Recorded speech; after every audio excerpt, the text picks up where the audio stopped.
તો કેમ છો બધા મજામાં ને? તમારા બધાનું સ્ટડી ટેલર ધ હાર્દિકમાં ખૂબ જ સ્વાગત છે। આજે આપણે 12 ઓગસ્ટ 2020ના રોજનું ધ હિન્દુનું ગુજરાતીમાં એનાલિસિસ જોઈશું। આજનો લેક્ચર જે છે એ ખૂબ જ ઇન્ટરેસ્ટિંગ રહેવાનો છે।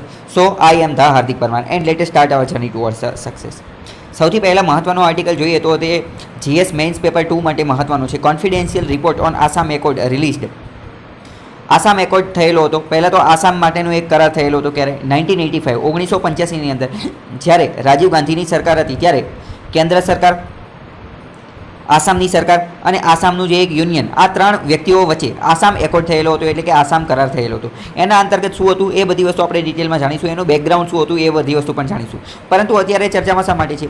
અત્યારે ચર્ચામાં એટલા માટે છે કે આસામ એકોર્ડ માટેનો એક રિપોર્ટ હતો, આસામ કરાર જે થયેલો હતો એની માટેનો એક રિપોર્ટ હતો, એ કોન્ફિડેન્શિયલ હતો, એટલે કે એને પબ્લિકમાં જાહેર કરાય એવો હતો નહીં, એ સિક્રેટ હતો, એને સિક્રેટ રાખવાનો હતો, પરંતુ એને હવે પબ્લિકમાં લાવી દીધો છે। તો એવું તો શું થઈ ગયું કે પબ્લિકમાં લાવી દીધો એ આપણે જાણીએ। જો અહીંયા આપેલું છે કે સેન્ટર્સ હાઈ લેવલ કમિટી, કેન્દ્ર સરકાર દ્વારા એક હાઈ લેવલની કમિટી બનાવવામાં આવેલી હતી। શેની માટે? તો કે implementation of clause 6 of Assam accord. Assam accord જે છે, આસામ એક રીતનો આસામ કરાર છે, કોની ત્રણ વ્યક્તિઓ વચ્ચે થયેલો છે એ તમને ખબર હોવી જોઈએ। તો એની આ આસામ એકોર્ડની જે 6 નંબરની ક્લોઝ, 6 નંબરની કલમ જે છે એનું અમલ કરવા માટે, એનું અમલીકરણ કરવા માટે એક કમિટીની રચના કરવામાં આવી હતી કેન્દ્ર સરકાર દ્વારા, અને હાઈ લેવલ કમિટી હતી, પરંતુ એમને વ્યવસ્થિત કામ કરેલું હતું નહીં। સરકાર ડિસઇન્ટરેસ્ટ, સરકાર આ બધી વસ્તુઓનું અમલીકરણ કરવા માટે સરકારની અનિચ્છા હતી। પ્રોસેસિંગ ધેર રિકમેન્ડેશન, જે આ કમિટીએ જે કોઈ પણ પ્રકારની વસ્તુઓ આપેલી હતી, જે રિકમેન્ડેશન આપેલી હતી એનું અમલ કરવામાં કેન્દ્ર સરકાર ઇન્ટરેસ્ટેડ હતી નહીં, એના માટે એને પબ્લિકમાં મૂકવામાં આવેલી છે। The anti foreigners Assam agitation. એજિટેશનનો મતલબ શું થાય? એજિટેશનનો મતલબ થાય સત્યાગ્રહ, બરાબર? તો એન્ટી ફોરેનર્સ, આસામની અંદર ઘણા બધા ફોરેનર્સ આવી ગયા છે, તો ફોરેનર્સ શું છે એ બધી વસ્તુ પણ આપણે છે, તો એની વિરુદ્ધ આસામનો સત્યાગ્રહ થયેલો છે, તે આ જાણીએ। The clause that ended the anti foreigners Assam agitation.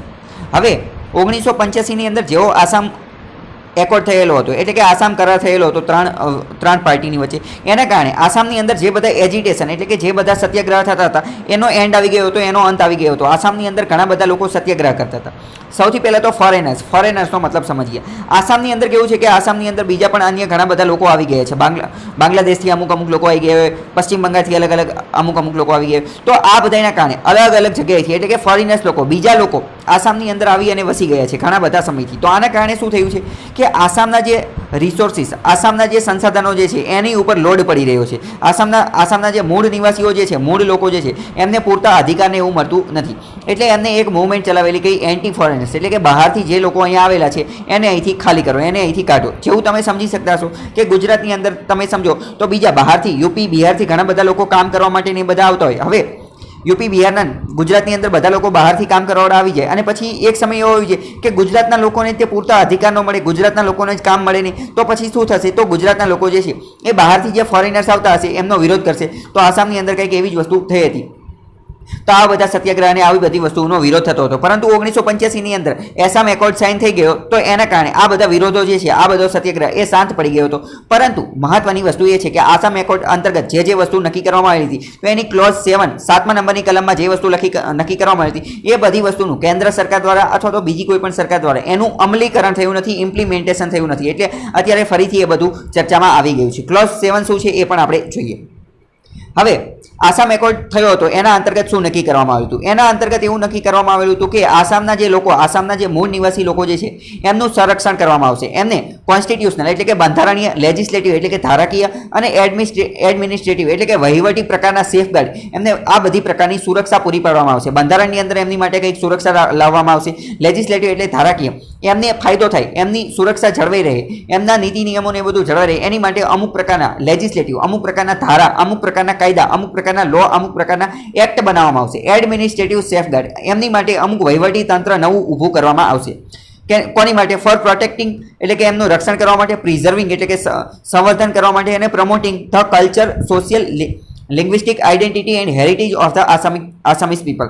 આસામના લોકોનું સંસ્કૃતિ, એમની સામાજિક, એમની ભાષા, એમની જે આઇડેન્ટિટી, ઓળખ, અને એમનો જે હેરિટેજ, વારસો, આ બધી વસ્તુઓની જાળવણી કરવા માટે બધા નિયમો બનાવવામાં આવશે, એટલે કે એની માટે બંધારણીય જોગવાઈ કરવામાં આવશે, ધારાકીય જોગવાઈ કરવામાં આવશે, એડમિનિસ્ટ્રેટિવ જોગવાઈ કરવામાં આવશે. આ બધું કરવામાં આવશે. આ બધું કોણે કીધું? આ બધું 1985 ની અંદર જે આસામ એકોર્ડ નક્કી થયેલો હતો એની અંદર આવી બધી વસ્તુ નક્કી કરી દીધી. કારણ કે આસામ વાળાને મેઇન વાંધો શું હતો? એમને મેઇન વાંધો એ હતો કે અમારા અધિકારોનું હનન થઈ રહ્યું છે, અમારા અધિકારો છીનવાઈ રહ્યા છે. પરંતુ 1985માં આ જે એકોર્ડ થઈ ગયેલો એમાં એમ કીધું કે તમે કંઈ ચિંતા ન કરો, અમે બધી વસ્તુને સેફગાર્ડ કરી દઈશું. બરાબર, તમારો વારસો, તમારી ભાષા, તમારું સમાજ, તમારું સામાજિક વસ્તુ, તમારી સંસ્કૃતિ, આ બધી વસ્તુ અમે એનું યોગ્ય રીતે અમલીકરણ કરીશું. બરાબર, પરંતુ તેના કારણે આસામની અંદર આ બધા વિરોધ જે છે એ બંધ થઈ ગયા હતા. પરંતુ અત્યારે એવું જાણવા મળેલું છે કે આસામ એકોર્ડનું વ્યવસ્થિત રીતે ઇમ્પ્લિમેન્ટેશન, અમલીકરણ થયું નથી. બરાબર, આટલું યાદ રાખવાનું છે. હવે મેં તમને કીધું કે જે અહીંયા પહેલા એક આ આસુ વિશે યાદ રાખો. આસુ શું છે? તો આસુ છે all Assam student union. All Assam student union આ જે છે એ પણ આસામના અધિકારો માટે લડવાનું કાર્ય કરે છે.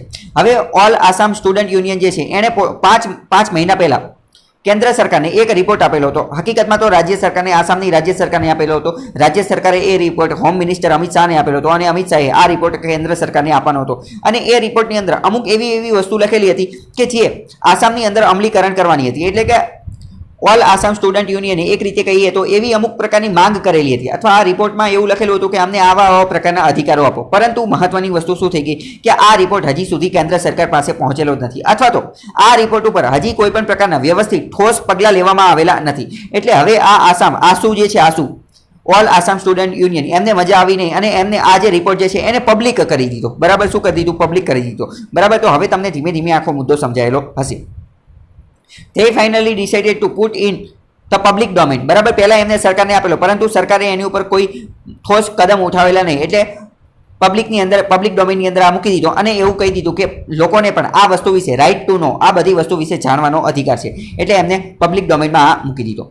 હવે આની માટે એક કમિટી પણ બનાવવામાં આવેલી હતી આસામ એકોર્ડની એ બધાની માટે. અને આસામ એકોર્ડની અંદર જે ક્લોઝ 6 છઠ્ઠા નંબરની જે કલમ હતી એના અમલીકરણ કરવા માટે એક કમિટી બનાવવામાં આવેલી હતી. અને એ કમિટીના હેડ જે છે એ રિટાયર્ડ જજ હતા, પરંતુ હજી સુધી એનું કંઈ અમલીકરણ થયેલું નથી. મેઇન વસ્તુ તો બધા નિયમોને એ બધું બનાવી દીધું, સારી સારી વાતો કહી દીધી. આસામ એકોર્ડમાં બધું કહી દીધું કે હા, અમે તમારું સંરક્ષણ કરશું, તમારી માટે સારા કાયદા બનાવશું, તમને ફાયદો કરાવશું. પરંતુ એવું કંઈ થયું નહીં, ખાલી સારી સારી મોટી મોટી વાતો કરી. બરાબર, ફેબ્રુઆરી 25માં આ રિપોર્ટ જે છે એ આજે આસામનું જે આ સ્ટુડન્ટ યુનિયન જે છે એણે આ 25 ફેબ્રુઆરીએ આ રિપોર્ટ આસામના ચીફ મિનિસ્ટર, મુખ્યમંત્રી સર્બાનંદ સોનોવાલને આપેલો હતો. અને સર્બાનંદ સોનોવાલે આ રિપોર્ટ જે છે એ હોમ મિનિસ્ટર અમિત શાહને આપેલો હતો. બરાબર, મતલબ કે કેન્દ્ર સરકાર સુધી આ રિપોર્ટ પહોંચી ગયો હતો, તેમ છતાં પણ એની ઉપર કોઈ એવા પગલાં લેવામાં આવેલા નહીં.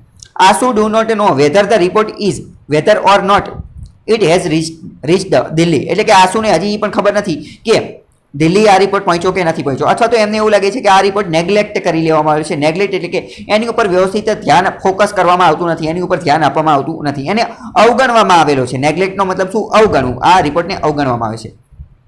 હવે આસામ એકોર્ડ 1985માં થયો હતો, તો એના ક્લોઝ 6 વિશે વાત કરીએ.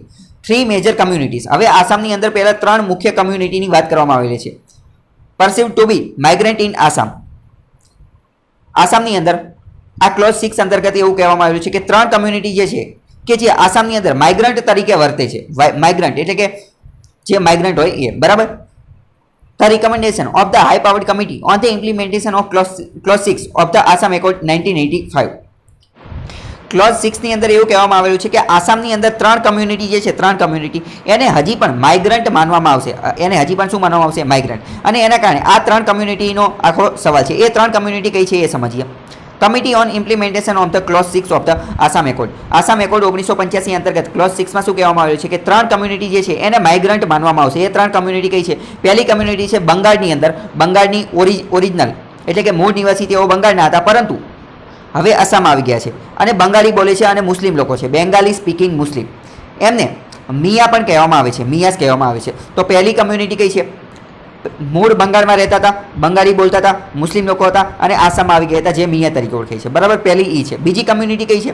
ધ બેંગાલી હિન્દુસ, બંગાળના હિન્દુઓ. અને ત્રીજી કમ્યુનિટી છે ગુરખાસ. આ 3 કમ્યુનિટી જે છે એને માઇગ્રન્ટ ગણવામાં આવશે એવું ક્લોઝ 6 ની અંદર કીધેલું છે, એવું ક્લોઝ 6માં કીધેલું છે. બરાબર, તો implementation of this clause would lead to exclusion of this communities from the list of indigenous communities. તો હવે જો આ છઠ્ઠા નંબરની ક્લોઝ લાગુ કરી દેવામાં આવે, છઠ્ઠા નંબરની ક્લોઝ આસામ એકોર્ડની છઠ્ઠા નંબરની ક્લોઝ જો લાગુ કરી દેવામાં આવે, ઇમ્પ્લિમેન્ટ કરી દેવામાં આવે તો શું થાય? તો આ ત્રણે ત્રણ જે કમ્યુનિટી જે છે જેની આપણે અત્યારે વાત કરેલી, આ ગોરખા, બેંગાલી હિન્દુ અને બેંગાલી સ્પીકિંગ મુસ્લિમ, એ જે છે એ આસામની ઇન્ડિજિનિયસ કમ્યુનિટી જે છે એની અંદરથી એક્સક્લુડ થઈ જાય, એની અંદરથી દૂર થઈ જાય. એટલે કે આસામની જે સ્વદેશી કમ્યુનિટી, ઇન્ડિજિનિયસ કમ્યુનિટી જે છે એમાંથી આ ત્રણે ત્રણ કમ્યુનિટી નીકળી જાય, એના કારણે એને લાગુ કરતા નથી.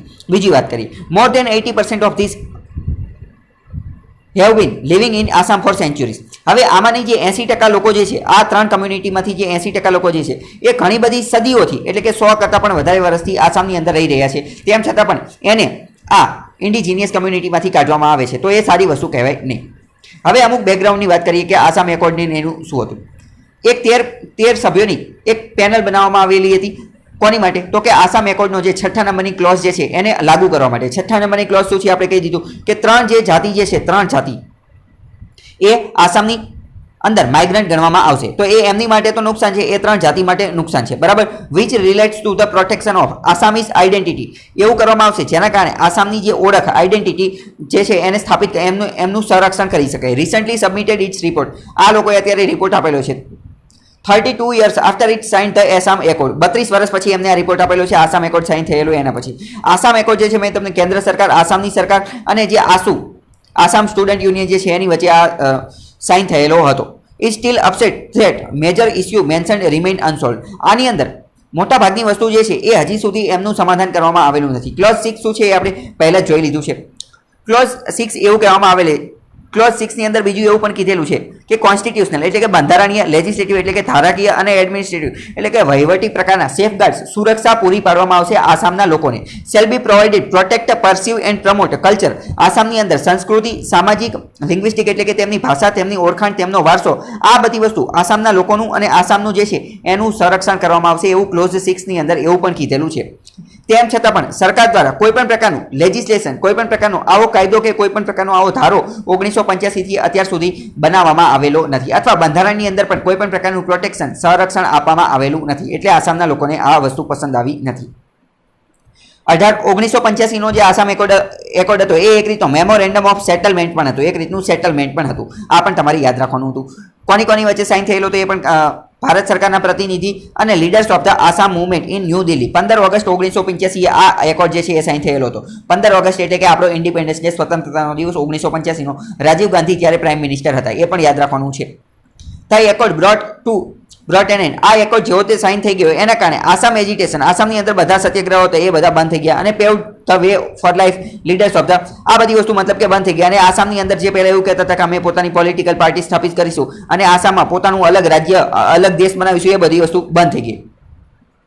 ઓલ ધોઝ ફોરેનર્સ, હવે બીજી મહત્વની વાત કરી. All those foreigners who had entered Assam between 1951 થી તે 1961 ની વચ્ચે આસામની અંદર જેટલા લોકો આવી ગયા હતા 1951 થી 1961, 10 વર્ષના સમયગાળા દરમિયાન જેટલા લોકો આસામની અંદર આવી ગયેલા હતા એ બધા લોકોને આસામની સિટીઝનશીપ એટલે કે નાગરિકતા આપવામાં આવશે અને એમને મત આપવાનો અધિકાર પણ આપવામાં આવશે. કોને? તો કે 1951 થી 1961 ની વચ્ચે આ 10 વર્ષ દરમિયાન જેટલા આસામની અંદર આવી ગયા હતા એ ભલે પછી બાંગ્લાદેશથી આવેલા હોય કે વેસ્ટ બેંગોલ, પશ્ચિમ બંગાળ, જ્યાંથી આવી ગયા હોય, ત્યાંથી ગમે ત્યાંથી આવી ગયા હોય, પરંતુ 1951 થી 1961 વચ્ચે આવી ગયા છે તો એમને નાગરિકત્વ આપવામાં આવશે અને મત આપવાનો અધિકાર પણ આપવામાં આવશે. એવું કોણે કીધું?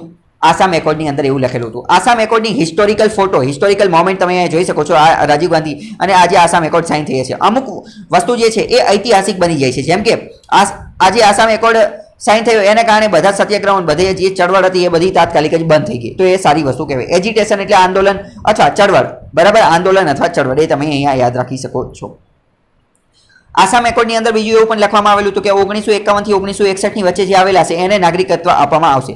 ધોઝ હુ હેડ ડન 1971 પછી જે કોઈ પણ આવેલા હશે અને એન્ટર બિટવીન 1961 થી 1971 ની વચ્ચે જે આવેલા છે એમને કોઈ પણ પ્રકારનું વોટિંગ રાઇટ આપવામાં આવશે નહીં, એટલે કે મત આપવાનો અધિકાર આપવામાં નહીં આવે.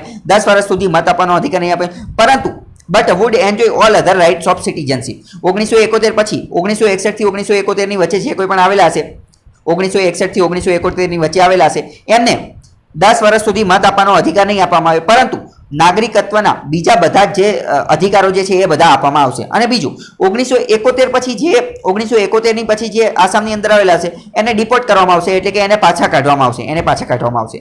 ફરીથી મહત્વની વસ્તુ સમજો, આસામ એકોર્ડમાં શું હતું? આસામ એકોર્ડમાં એમ કીધું કે 1951 થી 1961 ની વચ્ચે જે કોઈ પણ આવી ગયેલા હશે આસામની અંદર એને નાગરિકત્વ આપવામાં આવશે અને બધા અધિકાર આપવામાં આવશે. બીજું 1961 થી 1971 ની વચ્ચે જે આવેલા હશે 1961 થી 1971 ની વચ્ચે એને 10 વર્ષ સુધી મત આપવાનો અધિકાર નહીં આપવામાં આવે, પરંતુ બીજા બધા અધિકારો આપવામાં આવશે. અને 1971 પછી જે કોઈ પણ આવેલા છે એ બધાને પાછા કાઢવામાં આવશે, એ બધા ફોરેનર ગણાશે.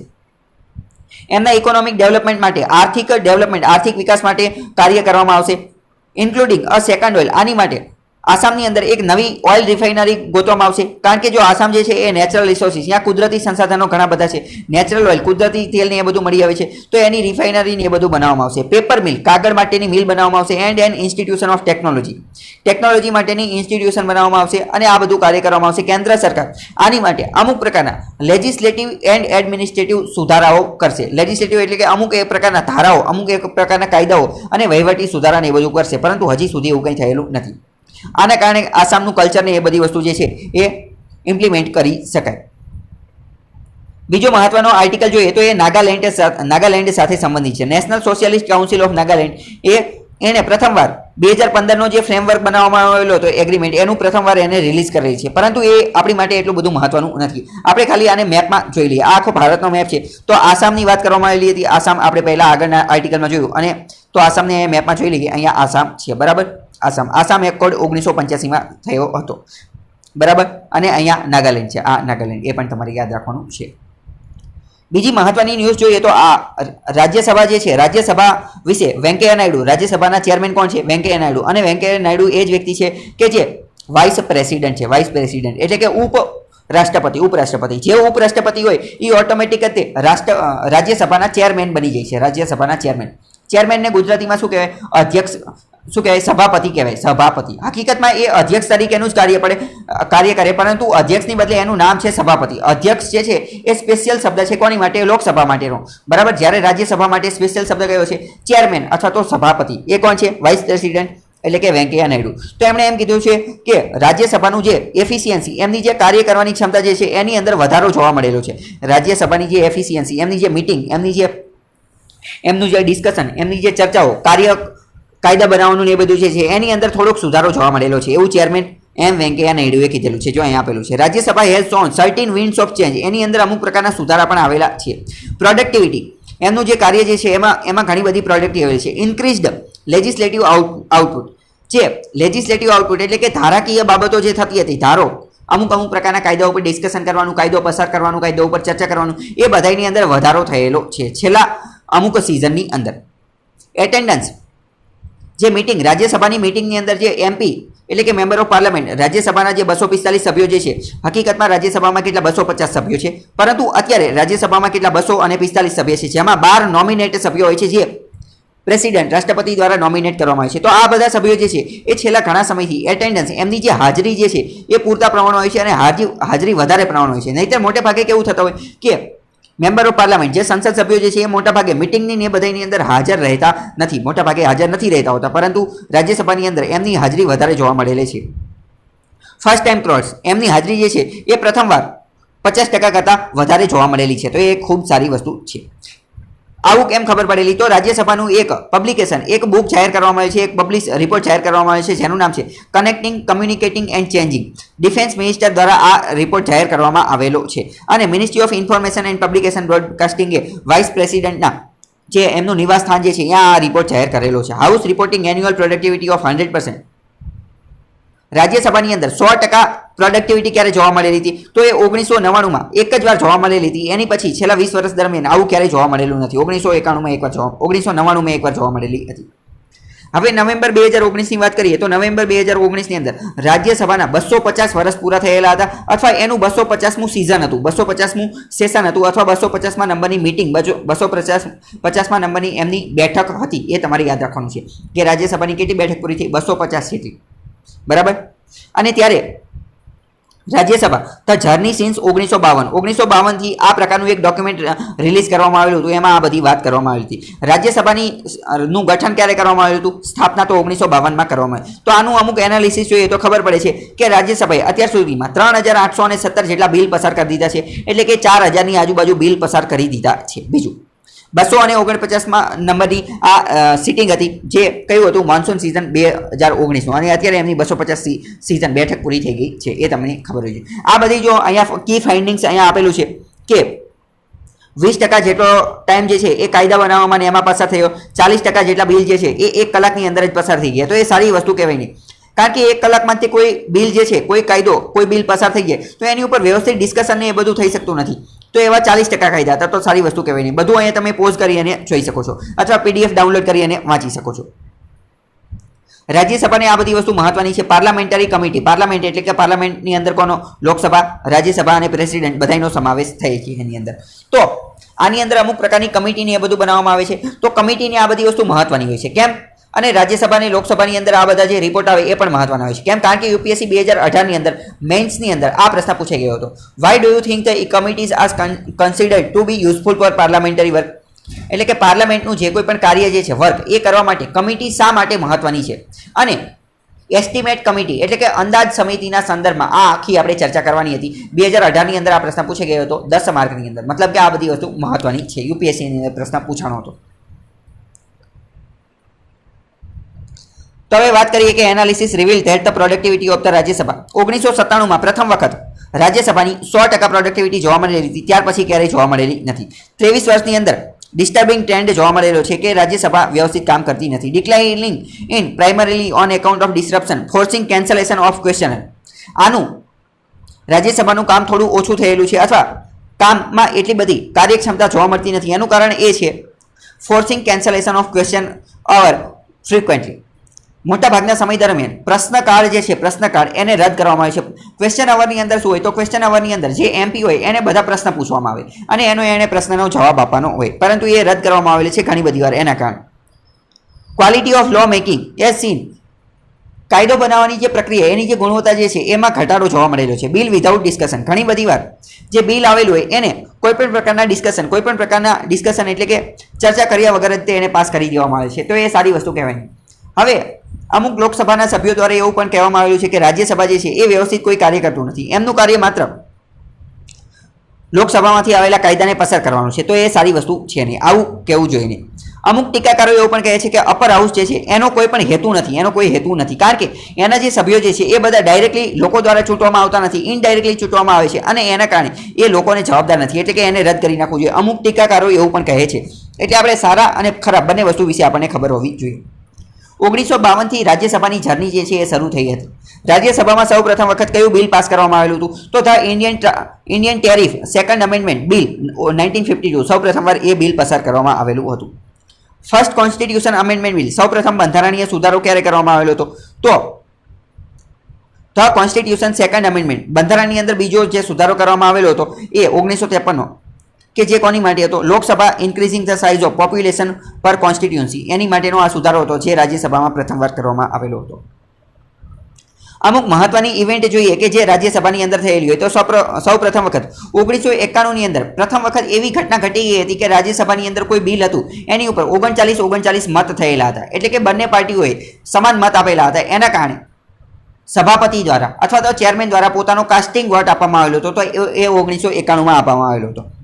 અત્યાર સુધીમાં 249 મિટિંગ થયેલી છે, એમાં 5466 જેટલી સિટિંગ થયેલી છે, એ તમને ખબર હોય, બેઠક થયેલી છે.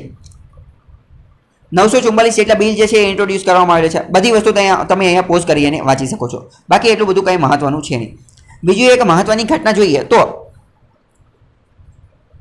પ્રેસિડેન્ટ રૂલ જસ્ટ બાય, માત્ર એક એવો સમય આવી ગયેલો હતો ક્યારે 1977ની અંદર અને 1991ની અંદર કે જ્યારે લોકસભા અસ્તિત્વમાં હતી ને, અથવા તો લોકસભાનું વિઘટન થયેલું હતું, એ રજા ઉપર હતી, વેકેશનમાં હતી. રાજ્યસભા ક્યારેય વેકેશનમાં હોતી નથી, કારણ કે એ પરમેનન્ટ ગૃહ છે, બરાબર. તો ત્યારે રાષ્ટ્રપતિ શાસનને લંબાવવાનું હતું, તો તે માત્ર રાજ્યસભાએ હા પાડી દીધી ખાલી, અને તરત જ તે પ્રેસિડેન્ટ રૂલ રાષ્ટ્રપતિ શાસન જે છે એ હરિયાણાની અંદર અને નાગાલેન્ડની અંદર અને તમિલનાડુની અંદર એક્સટેન્ડ એટલે કે એમાં વધારો કરવામાં આવેલો હતો માત્ર રાજ્યસભાથી. તો પરીક્ષામાં એવું સ્ટેટમેન્ટ, એવું વિધાન કહી દે કે માત્ર રાજ્યસભાની મંજૂરીથી પણ પ્રેસિડેન્ટ રૂલ જે છે એને એક્સટેન્ડ, એમાં વધારો કરી શકે છે, તો વાક્ય સાચું પડી જશે, કારણ કે જો અહીંયા એવું થયેલું પણ છે. હવે રાજ્યસભાની અંદર મોટાભાગના જે સભ્યો હોય એ ક્યાંથી આવે છે? પહેલાં તો રાજ્યસભાના સભ્યો જે છે એને આપણે લોકો ડાયરેક્ટ મત આપતા નથી, એને ઇનડાયરેક્ટલી ચૂંટવામાં આવે છે. એને કોણ મત આપે છે? તો એને તો પહેલાં તો લોકસભાના જેટલા સભ્યો જે છે એ બધા મત આપે છે, અને જે તે રાજ્યની જે વિધાનસભાના સભ્યો જે છે એ એને મત આપી અને ચૂંટીને લઈ આવે છે. તો રાજ્યસભામાં મોટે ભાગે એવા સભ્યો હોય છે કે જે પાર્ટી હોય, પોલિટિકલ પાર્ટી, એમાંથી એઓ હારી ગયા હોય, બરાબર. જ્યારે પ્રત્યક્ષ ચૂંટણી થઈ હોય, લોકસભાની કે લોકસભાની ચૂંટણી થયેલી હોય અથવા વિધાનસભાની એ બધાની ચૂંટણી થયેલી હોય, તો ત્યારે પોલિટિકલ પાર્ટીના અમુક ઉમેદવારો જે હારી ગયેલા હોય, તો એ હારી ગયેલા હોય એને બેક ડોર એન્ટ્રી આપી હોય તો એને ડાયરેક્ટ રાજ્યસભાની અંદર ચૂંટી અને લઈ આવે છે. અથવા તો રાજ્યસભાની અંદર અમુક એવા લોકો હોય છે કે જે રાજનેતા હોય, પોલિટિક્સની અંદર જોડાયેલા હોય, તો એમના ફેમિલી મેમ્બર એમને સંસદની અંદર એન્ટ્રી આપવા માટે શું કરે? રાજ્યસભાના માધ્યમથી એને લાવવામાં આવે છે. બીજો એક એવું પણ જાણવામાં મળેલું છે કે રાજ્યસભાની અંદર અમુક એક્સ્ટ્રા મેમ્બર ઘણા બધા આવેલા છે કે જે બોજ વધારવાનું કાર્ય કરે છે, તો એમને કાઢવા જોઈએ.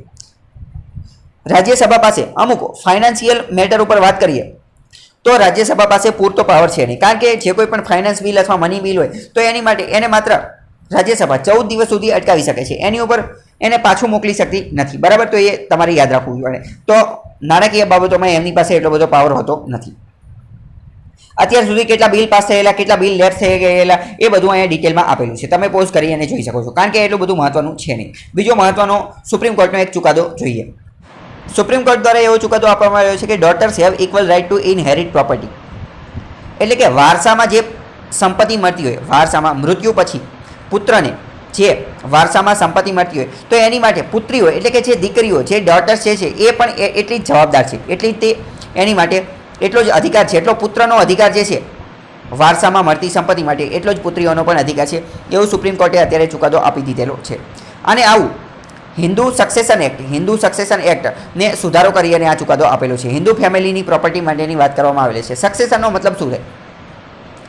સક્સેશનનો મતલબ થાય વારસામાં જે વસ્તુ મળતી હોય એને સક્સેશન કહેવામાં આવે. ડોટર્સને પણ એક સમાન અધિકાર આપવામાં આવેલો છે. એન્સેસ્ટ્રલ પ્રોપર્ટી, એન્સેસ્ટ્રલનો મતલબ શું થાય? એન્સેસ્ટ્રલનો મતલબ થાય આપણા પૂર્વજો, આપણા વડવાઓ, આપણા જે પરદાદા હોય એને એન્સેસ્ટ્રલ કહેવાય. તો આપણા પૂર્વજોની જે પ્રોપર્ટી હોય હિન્દુ ફેમિલીની અંદર, જે પૂર્વજોની પ્રોપર્ટી હોય એ બધાની અંદર પુત્રનો જેટલો હક છે એટલો જ હક પુત્રીનો પણ છે, એવું અત્યારે સુપ્રીમ કોર્ટે પોતાના ચુકાદામાં કહી દીધેલું છે.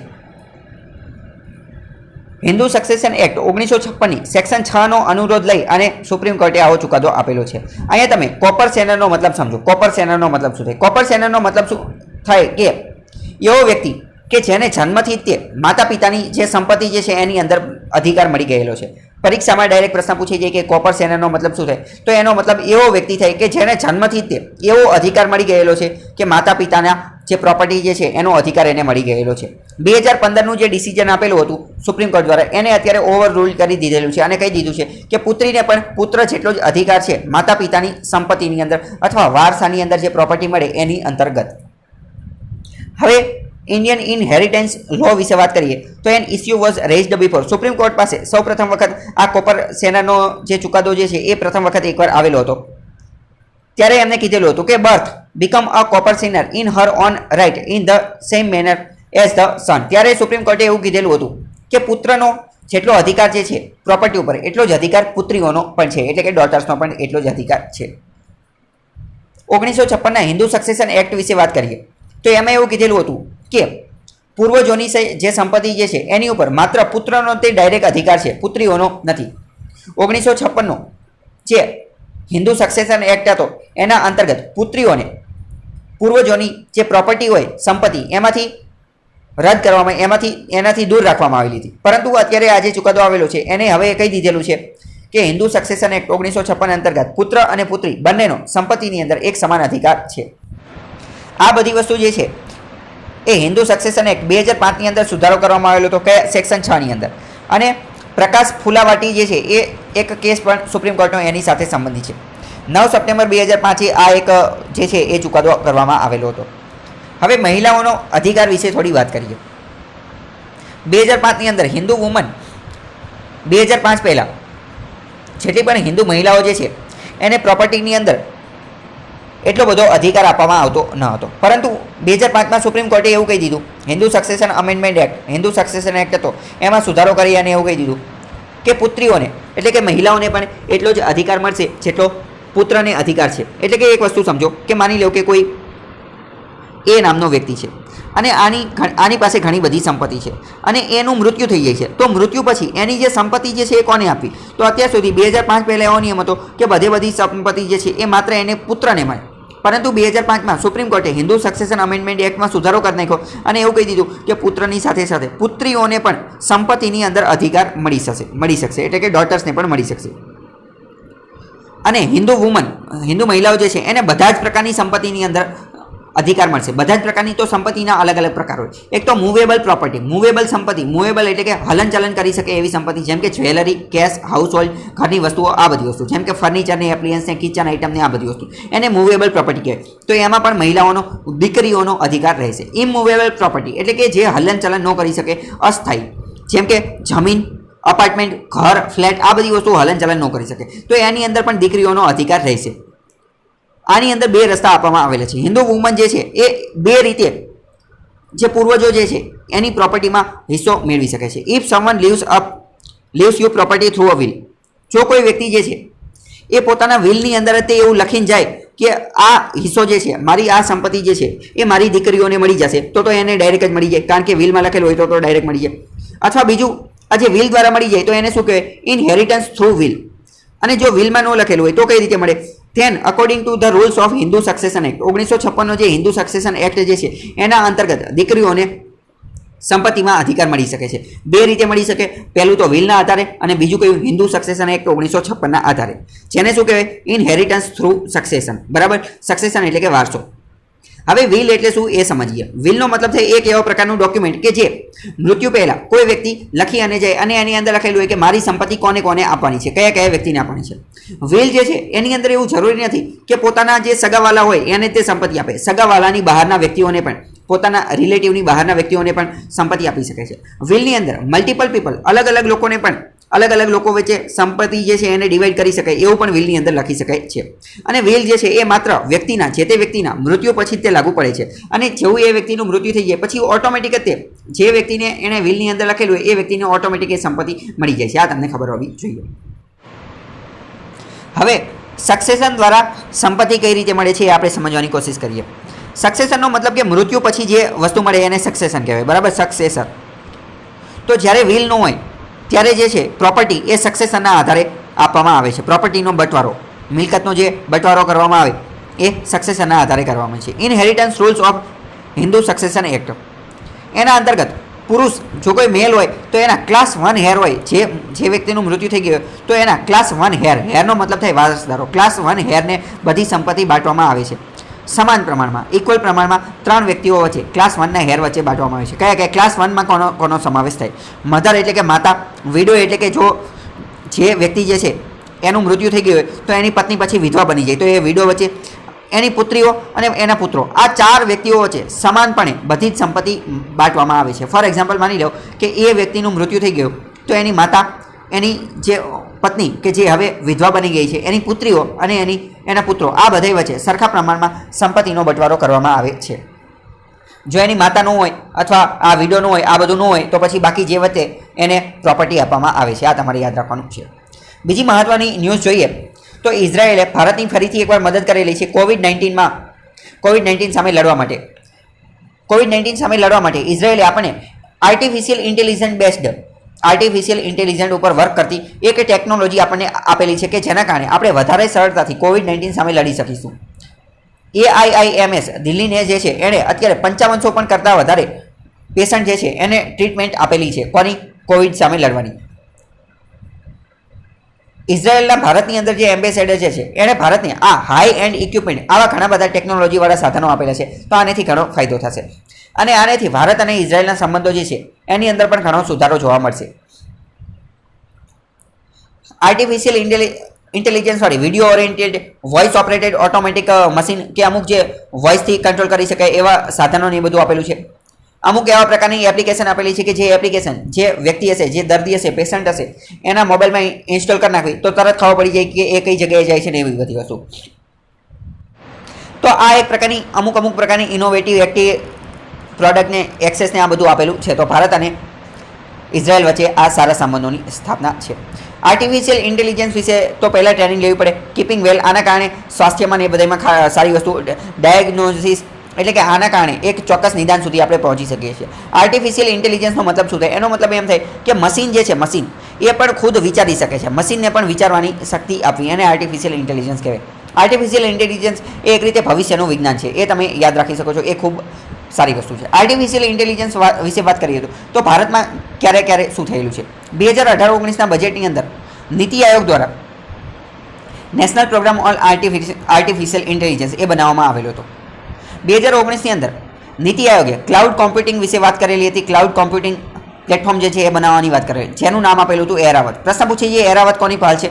નીતિ આયોગની. એરાવત શું છે? Artificial intelligence research analytics knowledge assimilation platform, એક પ્રકારનું પ્લેટફોર્મ બનાવવામાં આવેલું હતું. ભારત સરકારે એવી ઘણી બધી કોશિશ કરેલી છે કે જેના કારણે ભારતના લોકો, ભારતના યુવાનો, ભારતના લોકો જે છે એ આર્ટિફિશિયલ ઇન્ટેલિજન્સની અંદર સ્કિલ, કૌશલ્ય, ગુણવત્તા હાસિલ કરે. અને નીતિ આયોગે પણ એની અંદર ઘણું બધું આગળ કામ કરેલું છે. 2018ની અંદર એની માટે એક અલગ ફંડ પણ બનાવવામાં આવેલું હતું.